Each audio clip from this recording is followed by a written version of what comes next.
नमस्कार मित्रों, आज 25 जून का दिन है। 26 जून को आपातकाल दिवस मनाया जाता है हमारे देश में।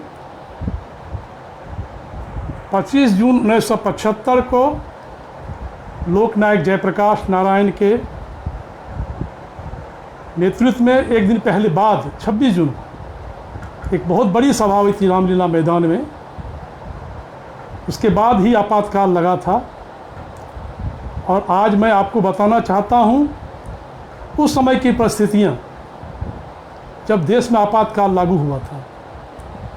जिन परिस्थितियों में आपातकाल लागू हुआ था, ये सबको पता है। बिहार आंदोलन 18 मार्च 1974 को शुरू हुआ था। बिहार का छात्र आंदोलन, वो छात्र आंदोलन प्रेरित था नवनिर्माण आंदोलन से।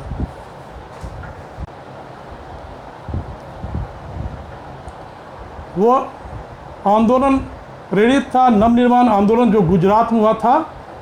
और गुजरात को जब नवनिर्माण आंदोलन हुआ था, वह गुजरात के छात्रों ने बताया तो जब 1973 में 11 दिसंबर को लोकनायक जयप्रकाश नारायण वर्धा में थे, उन्होंने यूथ फॉर डेमोक्रेसी का आह्वान किया था। उसी यूथ फॉर डेमोक्रेसी के आह्वान से प्रेरित होकर गुजरात के छात्रों नौजवानों ने उस समय एक आंदोलन चलाया था जिसका नाम था नवनिर्माण आंदोलन।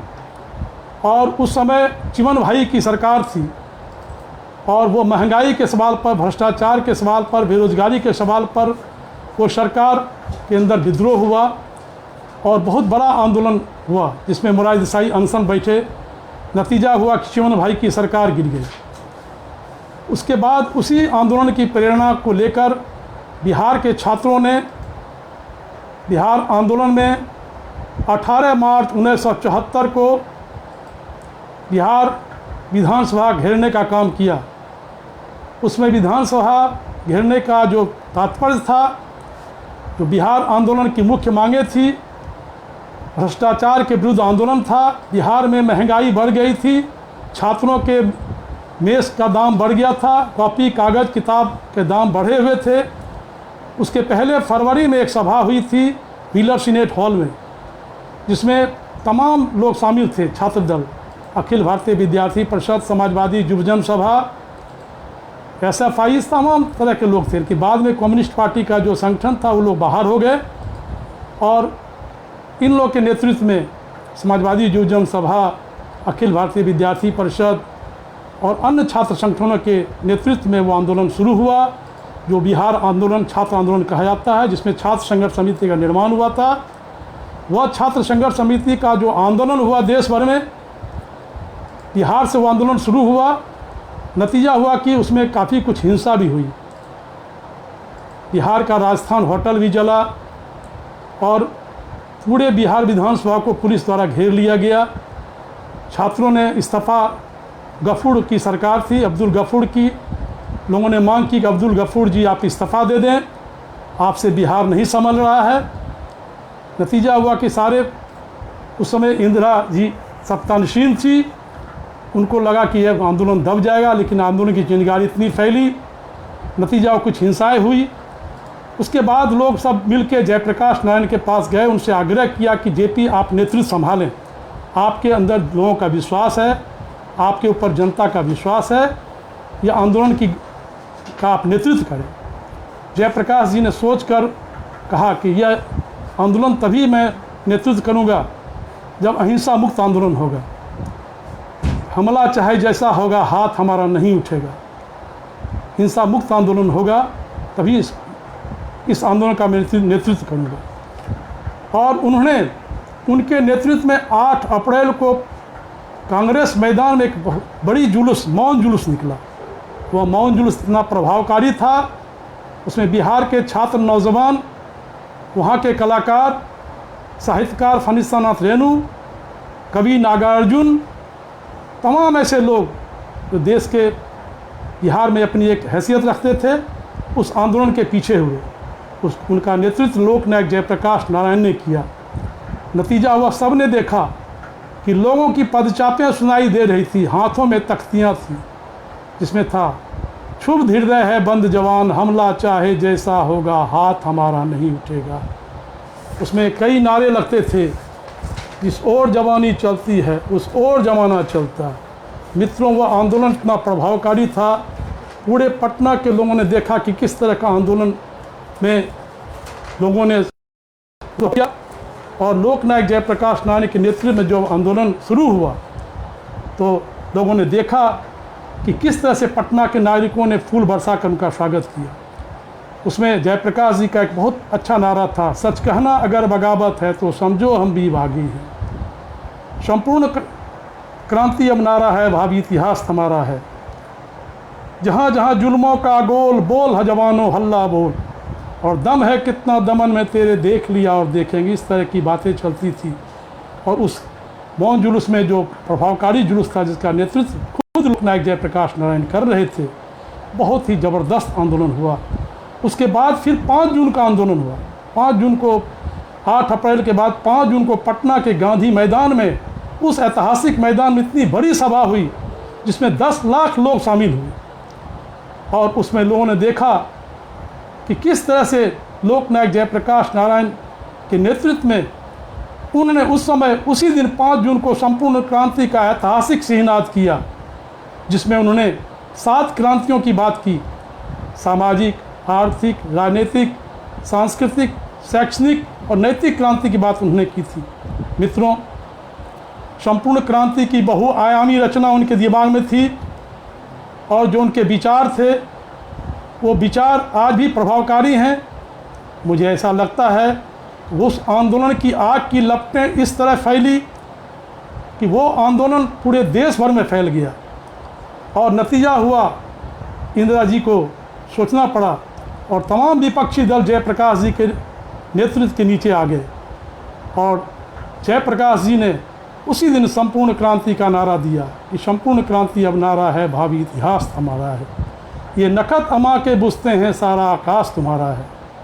और आज मैं ये मानता हूँ कि जिन्होंने, उसके बाद लगातार आंदोलन चला, और जयप्रकाश जी की तबीयत ख़राब थी, और जिस दिन पहले 22 जून को उनको जाना था पटना से दिल्ली आना था, लेकिन इंदिरा जी को लगा कि यदि दिल्ली जयप्रकाश जी पहुंच गए तो बहुत प्रॉब्लम हो जाएगी। उन्हें वहां की 22 जून की फ़्लाइट रुकवा दी। नतीजा जयप्रकाश जी जा नहीं पाए। फिर 25 जून की फ़्लाइट से पहुंचे दिल्ली, और रामलीला मैदान में एक ऐतिहासिक जेपी के नेतृत्व में जो जुलूस निकला, जो रैली हुई, वो भी ऐतिहासिक रैली थी। उसमें 2 लाख लोग एकत्रित हुए थे, और उसमें ये नारा लगा कि सिंहासन खाली करो कि जनता आती है।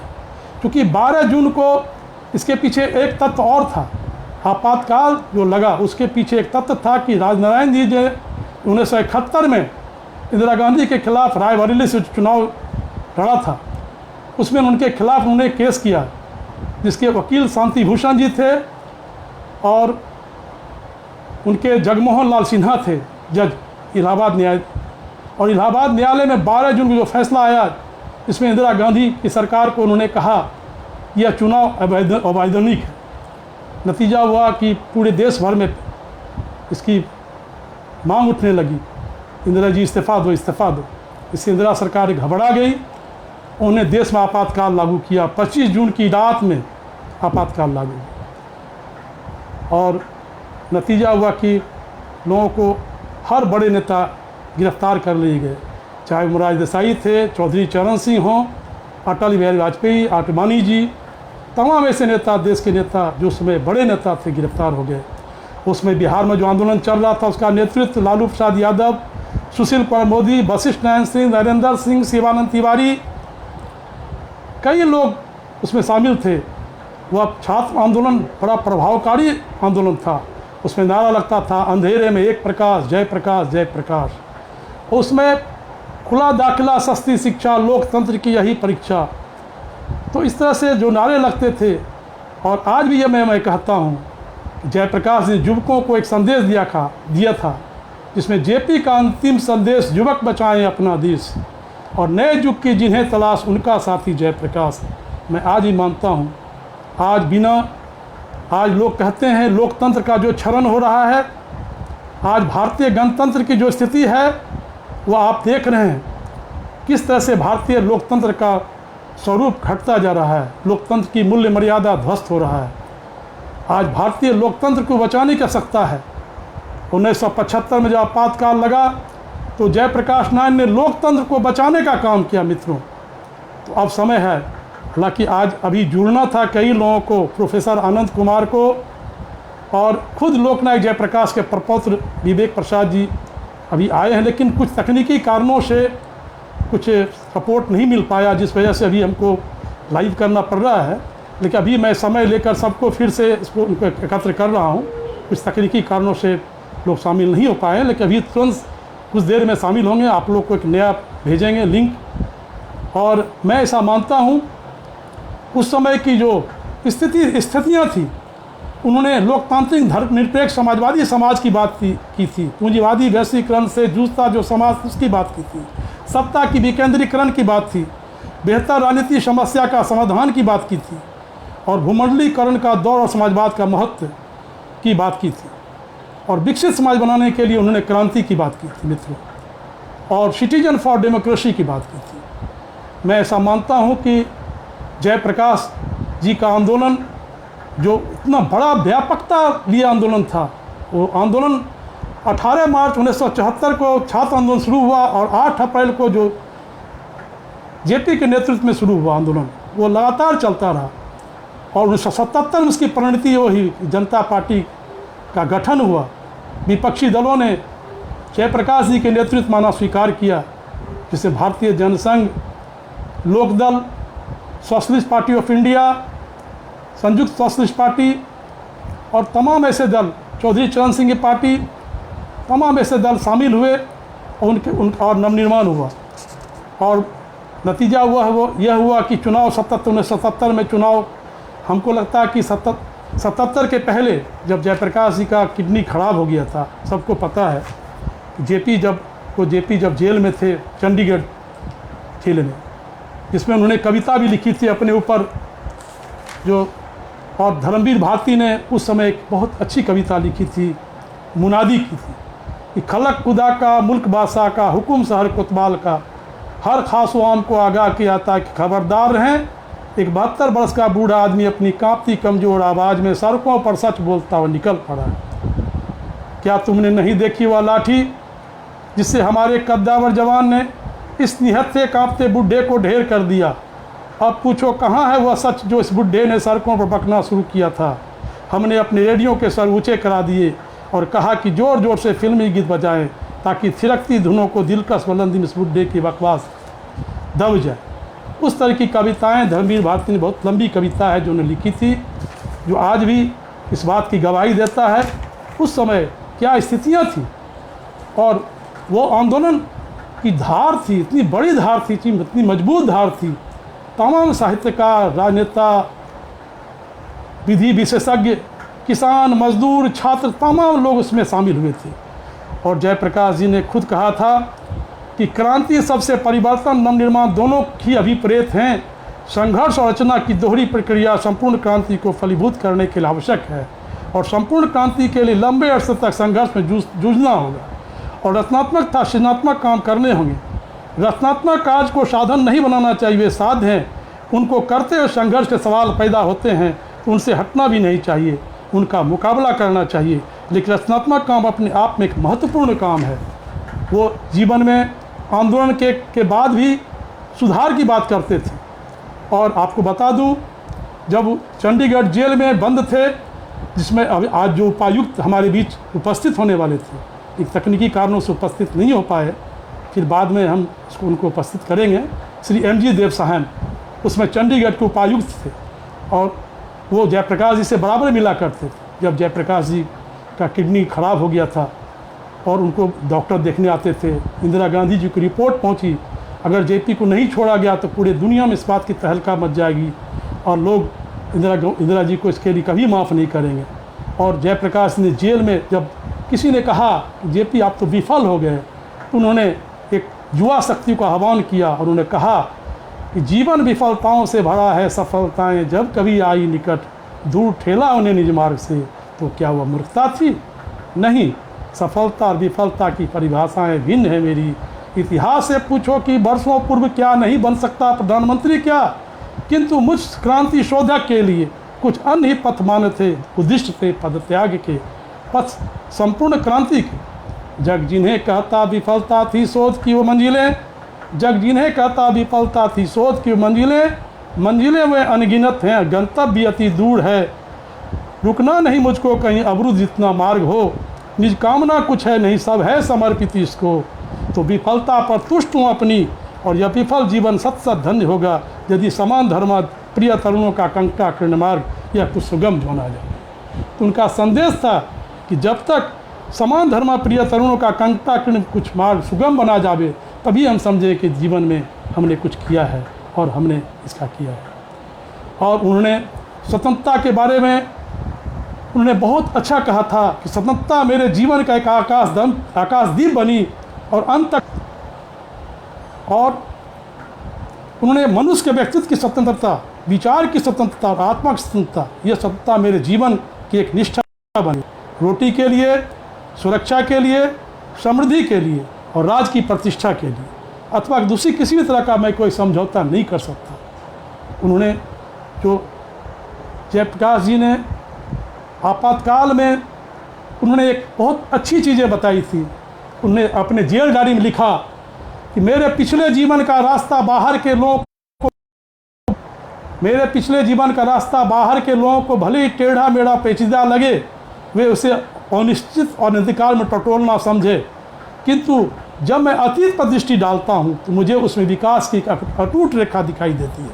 उसमें राह खोजने का प्रयत्न था, इससे हट इनकार नहीं किया जा सकता, किंतु वह अंधकार मैं हरगिज़ नहीं था। उसमें एक ऐसी पूर्ण ज्योति थी जो शुरू से कहीं न कहीं धुंधली पड़ी, न बदली और न जो बराबर इसे पेचीदा दिखने वाले मेरे रास्ते पर मार्गदर्शन करती रही। ये जयप्रकाश जी की सोच थी, उनकी ये बात थी। और मित्रों, मैं बता दूं कि बड़े कवि उस समय के भवानी प्रसाद मिश्र, जिनको लोग राष्ट्रकवि दिनकर के बाद दूसरा दिनकर कहते थे, उन्होंने कहा था कि तुम वह डूबे हुए तारे हो जो अंधेरा होने पर सबसे पहले आओगे आसमान में। तुम्हारा ही वह नाम है जो दीपित नहीं होगा मेरे गान में, और मेरे गान को सीमित करेगा वह गान, आसमान को व्यापक करेगा गीत को, और अंधेरे में प्रकाश की जीत को, और करोड़ों कंठ एक साथ कहेंगे जय प्रकाश। तो इस तरह की बातें होती थी। और आज लोग बात करते हैं, नेतृत्व की बात करते हैं, कितना बड़ा नेतृत्व था उनके पास, कितना विशाल दर्शन था, यह बात लोगों को नहीं पता है। लॉर्ड फ्रेडरिक ब्रैकवे ने जयप्रकाश जी के बारे में कहा था कि जेपी भारत के उन महान लोगों में से थे, चरित्र और नेतृत्व के क्षेत्र में शायद गांधी जी के बाद सबसे महान। उनकी महत्ता और सुंदरता उनके अपने प्रीतिपरायण व्यक्तित्व और दीन दुखी लोगों, किसानों और अस्पृश्यों की उनकी सेवा संबंधी निष्ठा में निहित थी। दमन का विरोध करने में और नीचे गिरे हुए लोगों को हिमायत करने में उनकी वीरता उन सबको निरंतर प्रेरणा देती रहेगी, जो भारत की और विश्व की मंगल कामना रखते हैं। वे चिरकाल के लिए जीवित हैं और जीवित रहेंगे। लॉर्ड फ्रेडरिक ब्रैकवे ने ऐसा कहा था। मित्रों, इस तरह की बातें होती थी। आज मुझे दुख है, आज 25 जून का दिन है, आपातकाल के दिन को याद करने का समय है। क्योंकि लोकतंत्र बचा तो आज हम खुली हवा में सांस ले रहे हैं। अगर ये 1975 को आपातकाल दिवस इसलिए मनाया जाता है कि देश में जब लोकतंत्र समाप्त हो रहा था, जयप्रकाश जी ने उसे बचाने का काम किया। आज वो समय आ गया है, और यही कारण था कि राष्ट्रकवि दिनकर ने उन पर एक पटना के गांधी मैदान में, जब बिहार के प्रथम मुख्यमंत्री श्री कृष्ण सिंह की अध्यक्षता में सभा हुई थी गांधी, उसमें 2 लाख लोग, उस समय जब कोई मीडिया नहीं था, इंटरनेट नहीं था, अखबार नहीं थे, उस समय इतनी बड़ी भीड़ हुई थी पटना गांधी ऐतिहासिक गांधी मैदान में। उस गांधी मैदान में राष्ट्रकवि दिनकर ने एक कविता पढ़ी थी जिसमें कहा था कि झंझा सोई तूफान रुका प्लावन जा रहा कगारों में, अब भी जीवित है किंतु तेज तेरे हुकारों में, 2 दिन पर्वत का मूल हिला फिर उत्तर सिंधु का ज्वार गया, पर देख सौंप देश के हाथों में एक नई तलवार गया। जय हो भारत के नए खड़ग, जय तरुण देश के सेनानी, जय नई आग, जय नई ज्योति, जय नए लक्ष्य के अभिमानी। स्वागत है आओ काल सर्प के फन पर चढ़ चलने वाले, स्वागत है आओ हवन कुंड में कूद से जय बलने वाले। मुट्ठी में लिए भविष्य देश का बानी में हुकार लिए, और मन से उतार कर हाथों में निस्वप्नों का संसार लिए। सेनानी करो प्रयाण भय, भावी इतिहास तुम्हारा है, ये नकद अमा के बुझते हैं, सारा आकाश तुम्हारा है। इस तरह की कविताएं उस समय चलती थी।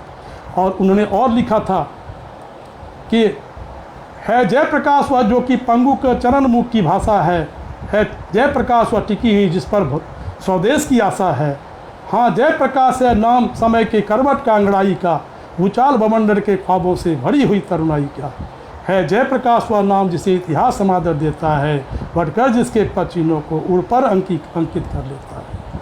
कहते हैं उसको जयप्रकाश जो नहीं है, ज्वाला को बुझते कुंड देख जो कुंड में स्वयं कूद जो पड़ता है। और है जयप्रकाश जो कभी न सीमित रह सकता घेरे में, अपनी मसाल जो जला बांटता फिरता ज्योति अंधेरे में। इस तरह की बातें राष्ट्रकवि दिनकरण के बारे में लिखी थी। तो यह आज उनको नमन करने का दिन है और युवाओं को याद करने का समय का दिन है। आपातकाल किस तरह से भारतीय लोकतंत्र को दमन करने की जो उसमें साजिश हुई थी, उस साजिश को बेनकाब करने में जयप्रकाश जी ने अपनी शक्ति लगाई थी। और वो कहते थे कि लोक शक्ति से बढ़कर कुछ नहीं है, जब लोक शक्ति जीवित रहेगी तभी हमारा देश आगे विकास कर सकता है। और यह बात आज भी पूर्णता में है कि लोक शक्ति को, आपको याद होगा कुछ दिन पहले अन्ना हजारे का आंदोलन हुआ। अन्ना हजारे के नेतृत्व में आम आदमी पार्टी आज उसी का विकल्प बनी है। लेकिन आज क्या हो रहा है, अन्ना जी का आंदोलन जिस कारण से लोकपाल के लिए हुआ था, आज भी वो लोकपाल अभी तक नहीं बन पाया भारत में। ये दुर्भाग्य की बात। और लोकपाल की बात तो खुद जयप्रकाश जी ने खुद की थी। उन्होंने उसमें सच्चर साहब जो राजेंद्र सच्चर के नेतृत्व में और एक जज थे, उनके नेतृत्व में उन्होंने उस समय लोकपाल गठन की बात की थी।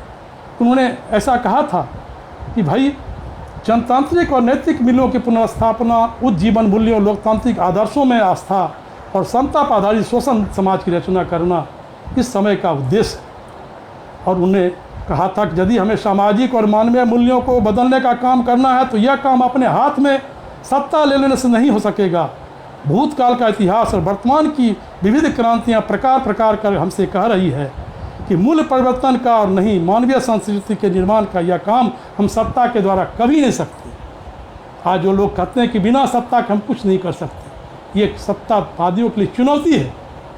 यदि हमारे पास विकल्प होगा तो जनता खुद ब खुद आपके पास आएगी। तो इस तरह की बातें होता था उस समय।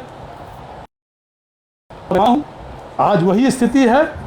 आज भारतीय गणतंत्र का जो माहौल है, उस भारतीय गणतंत्र में लोकतंत्र को सुरक्षित रखने का काम जरूरी है।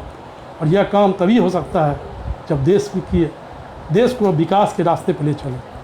उन्होंने उस समय एक बहुत अच्छी कविता कहते थे लोग कि बेटी का बंदी तीर पर कैसे रुकूं मैं, बस एक चिंगारी आमने सामने मुसहरी के बाद गांधी का ज़माना फिर आ गया और 5 हफ्तों की है तैयारी और संपूर्ण क्रांति अब नारा है। बंद करेंगे, ठप करेंगे, शक्ति परीक्षा, लाइसेंस नया करना है। चुनाव की चुनौती स्वीकार है, 2 स्वतंत्र शक्तियों की खोज, सिंहासन खाली करो। जेपी जेल में आपातकाल क्यों, वे काले 19 महीने, इमरजेंसी और विनोबा जी और जेल की तन्हाई में चुनाव के मोर्चे पर डटे थे। इस तरह की बातें होती थी। और मैं ऐसा मानता हूँ कि आज आपातकाल दिवस पर जो युवा हैं उनको आगे आना चाहिए और समाज का डोर थामना चाहिए, तभी हम देश में सुशासन ला सकते हैं। आज देश में शासन चल रहा है, शासन सिर्फ लोग राजनीति कर रहे हैं शासन। यहीं पर इस तरह की बातें आज जो हो रही है, मुझे नहीं लगता इससे कोई बहुत बड़ा परिवर्तन होगा।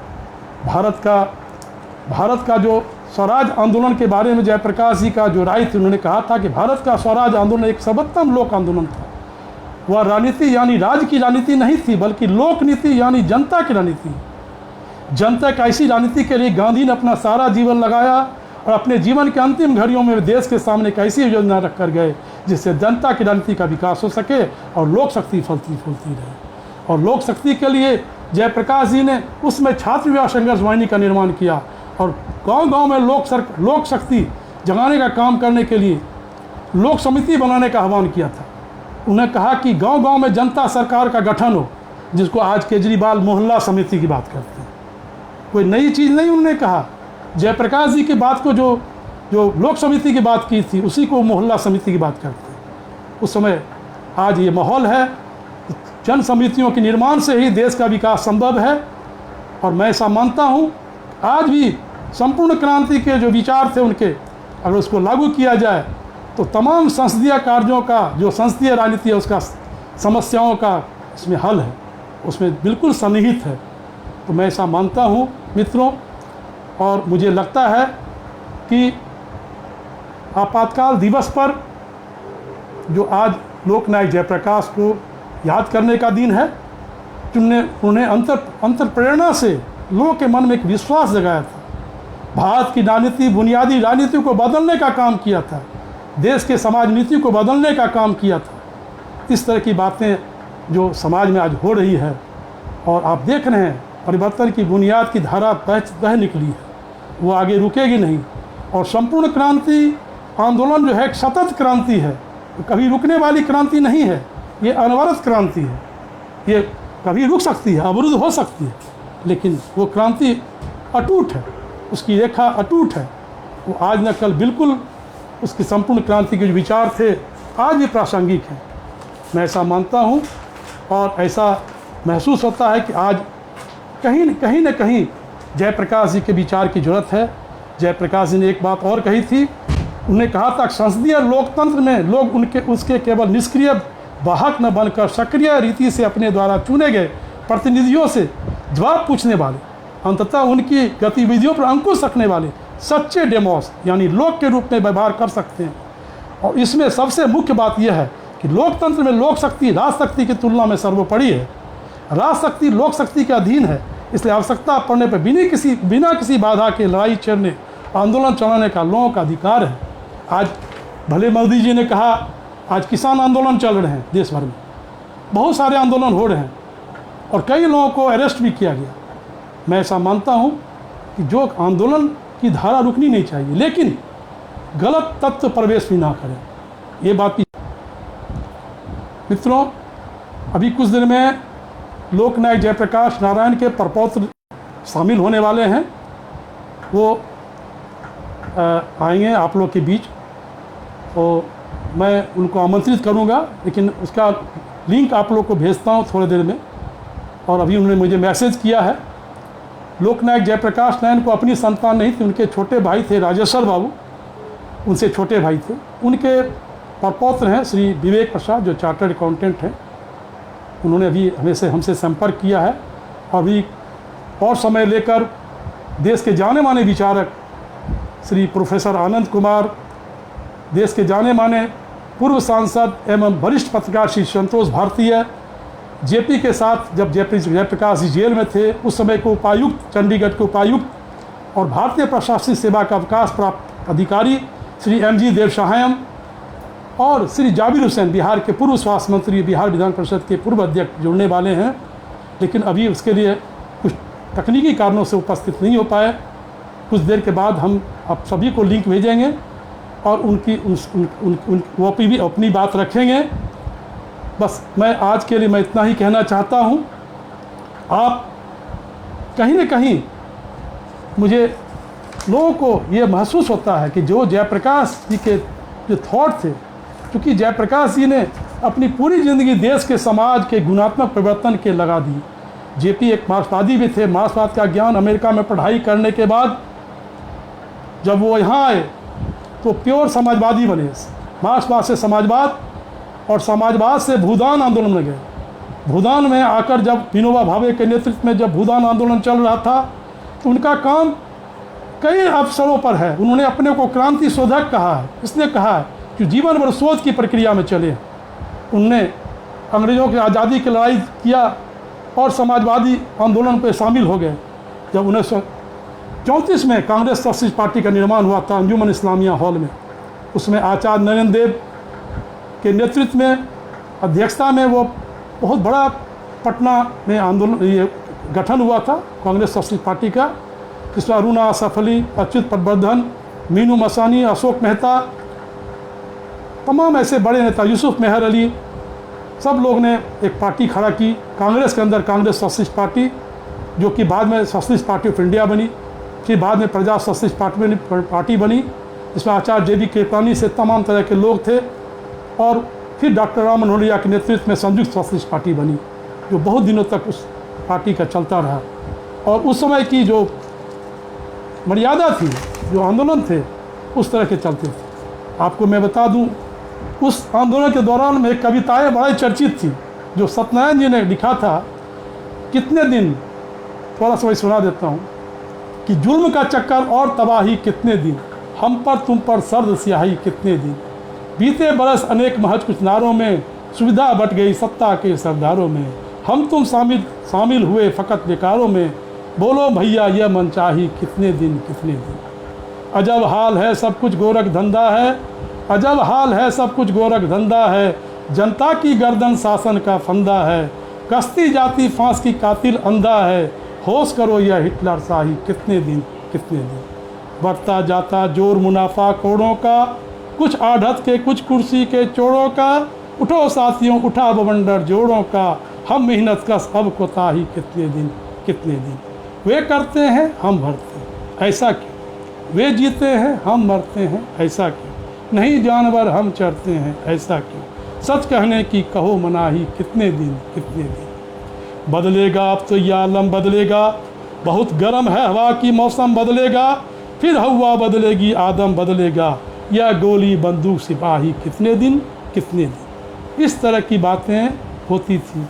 और आज यह मुझे लगता है कि सन 77 की ललकार, दिल्ली में जनता सरकार उस समय भी नहीं रहा। भैया सुन लो पक्की बात, कांग्रेस हाथी का दांत, इसकी अतरी 52 हाथ, गिरगिट का अड्डा है यार, उल्टी गंगा का है जोर, कोतवाल को डांटे चोर, केवल धुआ हुआ का शोर, सबके सब हैं रंगे सियार, अंधों का सावन रंगीन, शासन पीट रहा है टीन, लोकतंत्र कौड़ी का तीन, सत्ता पर है भूत सवार, देखो माँ बेटे के रीत, सच एक नीच तो अपने तीन, दूजे चढ़ी करेला फीत, कैसे हो अब बेड़ा पार, कोटे हुए शेर का खोल, कांग्रेस है फटा ढोल, होगा कहाँ बिस्तर गोल, करो सफाया अब की बार अब की बार। ये आपातकाल के बाद जब 1977 में नारे लगते थे, तो हमें लगता है कि आज दहशत की जो दीवार है, और यह नकली दीवार मीनार तोड़ देना चाहिए। उठो वक्त की धार मोड़ दें और अपने हाथों से यार छोड़ दें, मौका है इस बार साथियों, अभी नहीं तो कभी नहीं, ये समय आ गया। अगर अभी नहीं तो फिर कभी नहीं। इसलिए ज़रूरत इस बात की है कि समाज को बदलने के लिए, देश को बदलने के लिए और विकास करने के लिए एक ऐसी परंपरा विकसित करनी पड़ेगी, जो लोकनायक जयप्रकाश नारायण ने जो संपूर्ण क्रांति की बात कही थी, संपूर्ण क्रांति के बुनियादी विचारों में जो समाहित है, उसी को करने में हम देश को एक नया रास्ता दे सकते हैं मित्रों। और इस विचार को आगे फैलाने के लिए युवाओं की आवश्यकता है। देश में युवा ही परिवर्तन के वाहक हैं, वही कुछ कर सकते हैं। तो ऐसा मैं समझता हूँ। और आज के लिए इतना ही। कुछ देर के बाद मैं आपसे फिर जुड़ूंगा, कुछ देर के बाद आप सबको लिंक भेजूंगा। कुछ लोग जुड़ने वाले हैं जो आज तकनीकी कारणों से नहीं जुड़े, मैं उसके लिए आप लोगों से क्षमा चाहता हूँ, माफ़ी चाहता हूँ। और आगे भी चाहता हूँ कि आप लोग निश्चित रूप से इस आंदोलन में जयप्रकाश जी के जो पुराने जेपी आंदोलन के नाम से विख्यात था, जेपी नहीं रहे कोई नहीं, कोई बात नहीं, उनके आदर्श, उनके विचार अभी भी जीवित हैं। उन आदर्शों और विचारों पर हम करके अपने देश को एक नया नेतृत्व प्रदान कर सकते हैं। हम में से, आप में से कोई न कोई जरूर से जेपी निकलेगा, महात्मा गांधी निकलेगा, सुभाष चंद्र बोस निकलेगा। उनके संपूर्ण जो हमारी विचारधारा रही है, देश की जो परंपरा रही है, उस परंपरा को आगे विकसित करने का काम है।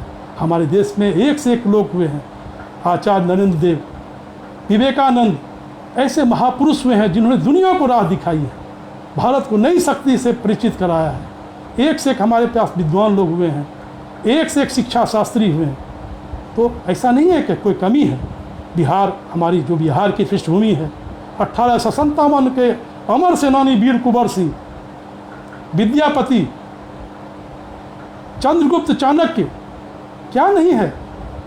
बिहार के लोकनायक जयप्रकाश नारायण, मैं ये नहीं कहता सिर्फ बिहार ही, पूरे भारत में कहीं न कहीं हर जगह महापुरुष हुए हैं। और महापुरुषों की प्रेरणा लेकर ही हम देश में अपनी कार्य पद्धति को बदल सकते हैं और देश में परिवर्तन की बुनियाद की धारा बढ़ा सकते हैं। धन्यवाद मित्रों, आपने मेरी बात सुनी, आपका बहुत बहुत धन्यवाद और बहुत आभार। बस मेरी यही है, सूरत बदलनी चाहिए। जैसा कि किसी ने कहा था कि आज ज़रूरत है एक नए समाज की रचना करने की और नया समाज बनाने की, नई बुनियादी परिवर्तन करने की। वो समय अब आ गया है। और एक बात और मित्रों, आज तरुणाई और अध्यात्म की बात करते हैं। जयप्रकाश जी एक बहुत अच्छी बात कही थी कि इस देश का अध्यात्म बूढ़ों की वस्तु नहीं, जवानों की रही है। जब ऋषिकेश में कुरुक्षेत्र ने अपने अपूर्व अध्यात्म का 5 जन फूका था, तब वे वृद्ध नहीं हुआ थे और वे थे सारथी भारत के उत्कृष्ट तरुणाई के रथ के। जब अपनी प्रिया की गोद में नवजात राहुल को सोया छोड़ सिद्धार्थ अपनी अद्वितीय सांस्कृतिक क्रांति के पथ पर चल पड़े थे, तब वे वृद्ध नहीं युवा थे। विवेकानंद ने शिकागो के रंगमंच पर जब वे वेदांत के सार्वभौम धर्म का उद्घोष किया था, तब वे वृद्ध नहीं युवा थे। और गांधी ने दक्षिण अफ्रीका के रंग भेद के दावानल में कुछ आग्नेय प्रयोग किया था, तब वे वृद्ध नहीं युवा थे। नहीं मित्रों, अध्यात्म बुढ़ापे की बुढ़बस नहीं है, तरुणाई की उत्तम उड़ान है। इसलिए आज ज़रूरत इस बात की है कि कल आएगा कल समझेगा तू धैर्य खोता है। युग पुरुषों का अवतरण जगत में बार बार होता है। गांधी, सुभाष और जयप्रकाश के जीवन को यदि आज उतारो, यह तथ्य प्रमाणित होता है। मित्रों, बस आज के लिए इतना ही। धन्यवाद, आभार। आप सब लोग का बहुत बहुत आभार जो लोग शामिल हैं।